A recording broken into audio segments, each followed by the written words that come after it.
சென்ட்ரல்ல intelligence ஒரு survey எடுத்து அமைச்சிருக்கிறாங்க. எத்தன தொகுதியில யாருக்கு எவ்வளோ எட்ஜ் இருக்குன்னு வந்திருக்கு அதுல. அதுல திமுக கூட்டணிக்கு 90 சீட்ஸும், தாவேகாக்கு 70 சீட்ஸும், அஇஅதிமுக, பாஜக கூட்டணிக்கு 35 சீட்டும், இழுபறியில 35 சீட்டும் இருக்குதுன்னு சொல்லியிருக்கிறாங்க.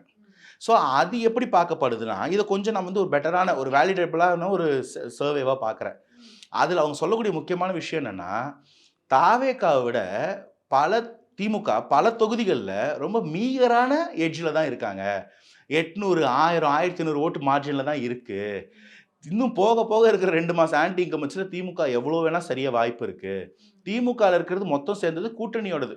திமுக, காங்கிரஸ், விசிக, மதிமுக, கம்யூனிஸ்ட் மற்றும் பலர் சேர்ந்து தான் இந்த 90. இதுல இருந்து சில பேர் கண்டிப்பா வெளியே போறாங்க. அப்படி போகும்போது அது திமுகவ மலமலன்னு சரிக்கவும் போது. அதுல போற யாராவது ஒருத்தர் தாவேக்கால சேர்ந்தா அது இன்னும் கடகடன்னு வளரவும் போது. தவிர இன்னைக்கு பார்த்திருக்கிறது வெறும் தாவேக்கா. தாவேக்காக்கு இத தாண்டியும் பல பேர் கூட்டணிக்கு தயாரா இருக்கிறாங்க.